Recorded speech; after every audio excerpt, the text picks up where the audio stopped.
So yan, magandang umaga sa ating lahat mga idol. Bali, ito lahat yung huli natin. Namana kami kanina. Kami ni Idol John tapos ni Bro Bill at kay Brian. Ito lahat yung huli natin. Jackpot yung dayo natin dun sa may Barangay Bugas. Namana kami dun sa may malo na parte kasi medyo kumalma na yung dagat dito sa Borongan. Kaya nag-night dive kami. Paikot dun sa Barangay Bugas at Barangay Kanhaway. Ayos na ito yung mga nahuli natin. Marami tayong mga surahan. Ito yung mga surahan natin. Daming klase. Tapos ilak. Marami din yung ilak natin na nahuli. Ano? Timing talaga pag luminaw na dito sa amin yung dagat. Pagkatapos ng amihan, talagang marami yung sampan na isda. Ayan, yung iba, ito yung iba. Tinuhog ko lang kasi hindi ko masya dito sa lagyan namin yung isda. Ayos na, bali kilohin na lang natin mga idol. Itong mga pangbenta natin na isda.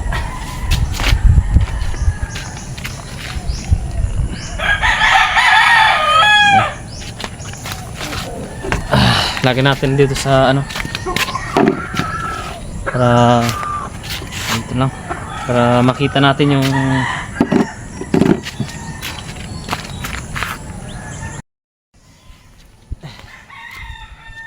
kiluhin natin mga idol itong mga ilak natin.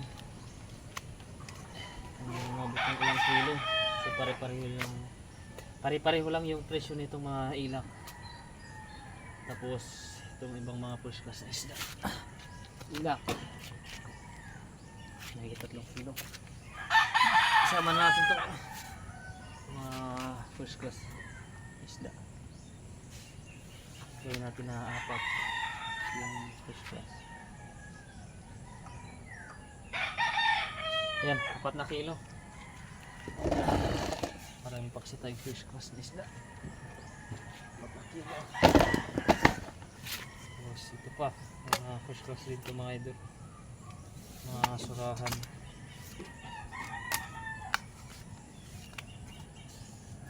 Ito pa, yung nakatubog natin.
Wah.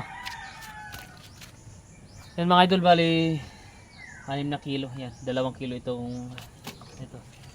Bali 6 na kilo na yung mga first class natin na ang benta. Ito naman yung mga second class. Mga surahan na bayroon kung tawagin namin. Ito. Sama natin ito. Ang ilang kilo itong mga second class natin na isda.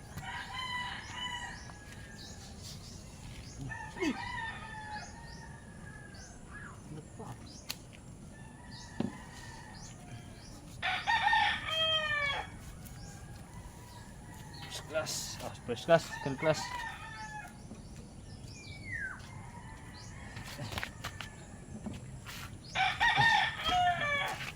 Tiniplanta ni natin ang kape.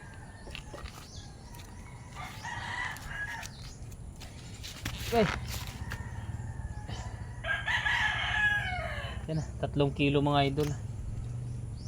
Bali dito 3 kilo, 230 yung benta natin per kilo. Tapos doon naman sa na kilo. Yung pagbenta natin 280 yung kilo. Ayos na. 280 times 6 1.5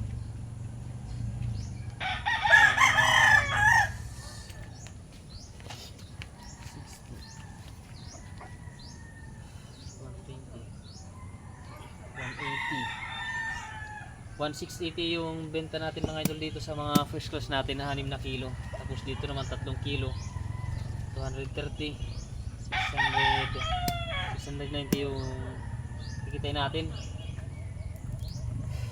Ayos na, may mahigit 2,000 pesos tayo na kikitain mga idol. Ito naman pang ano natin to, pang ulam. Dito di pa kasi sigurado kung lahat ito mabibili, itong mga second class natin na isda. Makakapapas siguro tayo dito ng pangulam. Ayan, kulang ng 1 kilo. Sa kabuuhan mga idol, may mahigit 9 na kilo tayo. Mga nahuli natin isda. Ayos na, malaking blessing na. Ayan o. Ayan, pang ano na rin tayo, pang bigas-bigas. Bali antabi lang tayo mga idol sa susunod na update natin sa ating channel. God bless po sa ating lahat. Sana makadilensya ulit tayo sa susunod nating pamana. Shoutout po sa inyong lahat mga idol, sa lahat ng mga silent viewers natin, mga solid supporter. God bless po sa inyong lahat. Sana makarami pa tayo ng blessing na makuha sa bawat pamana natin. Bye bye.